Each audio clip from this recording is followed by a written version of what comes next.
तो बड़ी खबर ओवैसी को लेकर आ रही है, जहां पर उन्होंने भारत को लेकर बड़ा बयान दिया है। ओवैसी ने कहा है कि मुल्क के लिए मैं जान दे सकता हूं। तो बड़ा बयान असदुद्दीन ओवैसी का।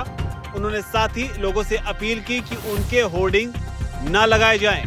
आपको बता दें, असदुद्दीन ओवैसी कई देशों में भारत का प्रतिनिधित्व करने के बाद भारत वापस लौटे हैं और लौटने के बाद अब उन्होंने इस मामले पर खुलकर बयान दिया है। बयान ऐसे दौर में आया है जब उनकी होर्डिंग लगाई जा रही हैं, जिनकी तस्वीरें आपके सामने हैं। होर्डिंग में ओवैसी की तस्वीर के साथ स्लोगन भी लिखा गया है। साथ ही उनके भाई अकबरुद्दीन का भी एक छोटा सा फोटो होर्डिंग में नजर आ रहा है और इसी को लेकर ओवैसी ने प्रतिक्रिया दी है। ओवैसी ने कहा है कि मैं पार्टी के जिम्मेदार लोगों से अपील करता हूं कि इस तरह के होर्डिंग वो न लगाएं और मैं उम्मीद करता हूं कि उन्हें जल्द से जल्द निकाल दिया जाए। साथ ही ऐसा कहने को लेकर उन्होंने तर्क भी दिया है। उन्होंने कहा कि ये सारे एमपीज की, यानी कि कई सारे मेंबर ऑफ पार्लियामेंट्स की कलेक्टिव कोशिश थी, लिहाजा इसमें सिर्फ उनका नाम डालकर इस तरह से प्रचारित करना गलत है। तो ये बयान असदुद्दीन ओवैसी का। उन्होंने कहा कि मैं इस बात से इत्तेफाक नहीं रखता हूं कि सिर्फ उनका नाम जो है वो प्रचारित किया जाए। ओवैसी के नाम पर जो होर्डिंग लगाई गई है उसमें लिखा हुआ है कि one man one mission one voice, India first, expose Pakistanis lies, strengthen India's spirit. इसे ही लेकर ओवैसी ने प्रतिक्रिया दी। साथ ही उन्होंने ये भी कहा कि भारत के लिए बोलने का जो मौका उन्हें दिया गया, ये उनके लिए बेहद फख्र की बात है। तो असदुद्दीन ओवैसी अब भारत लौटने के बाद खुलकर इस पर बात कर रहे हैं। उन्होंने साथ ही ये भी कहा कि जिस तरीके से विदेश में जय पांडा, जो कि हमारे लीडर थे डेलीगेशन की, उनकी तरफ से दुनिया को ये बताया गया कि मैं एक मुसलमान हूँ। डेलीगेशन में एक और शख्स थे, गुलाम नबी आजाद, वो भी मुसलमान हैं। और उसके अलावा जो तमाम धर्मों के लोग थे, उनके बारे में जय पांडा ने तमाम देशों की लीडरशिप को बताया, जो कि एक बेहतरीन काम रहा। साथ ही उन्होंने ये भी कहा कि हमारा दौरा बेहद प्रभावशाली रहा, हमने पाकिस्तान को बुरी तरह एक्सपोज भी किया है।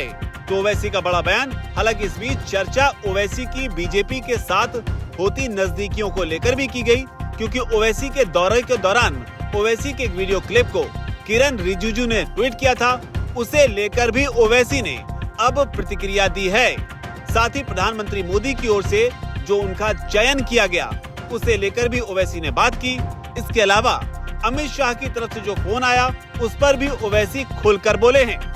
उन्होंने कहा कि मेरा हाल एक लैला जैसा है, जिसका जैसे मन आया इस्तेमाल कर लिया। हम वहां कोई इमेज मेकओवर के लिए नहीं गए थे। तो ये बयान उन्होंने किरण रिजिजू के उस ट्वीट को लेकर किया, जिसमें उन्होंने ओवैसी की तारीफ करते हुए वीडियो शेयर किया था। साथ ही यहाँ पर ओवैसी ने उसी पर प्रतिक्रिया देते हुए आगे कहा कि किरण रिजिजू ने इस्तेमाल किया, मैं उसमें क्या करूं? मुझे किसी से भी कोई सर्टिफिकेट लेने की जरूरत नहीं है। हालांकि इस बीच असदुद्दीन ओवैसी ने एक और बड़ा बयान देते हुए कहा कि मैं अपनी पॉलिटिकल आइडियोलॉजी के लिए अपनी जान दे सकता हूं, लेकिन मेरा मुल्क मेरी पॉलिटिकल आइडियोलॉजी से भी कहीं ज्यादा बढ़कर है। तो जाहिर सी बात है कि मैं उसके लिए जान दे सकता हूं।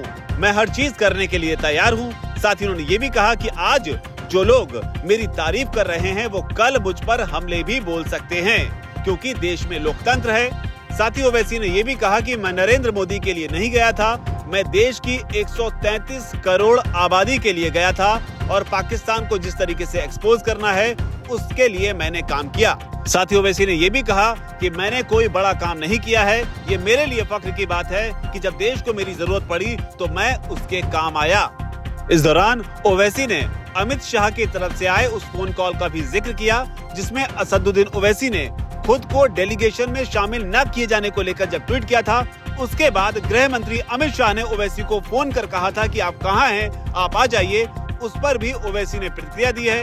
उन्होंने कहा कि जो आरोप लग रहे हैं कि अमित शाह से बात करने के बाद मेरा मन पलट गया, ये आरोप गलत हैं। उन्होंने साफ तौर पर कहा कि अमित शाह मेरा मन नहीं पलट सकते हैं। तो कुल मिलाकर बड़ा बयान असदुद्दीन ओवैसी का।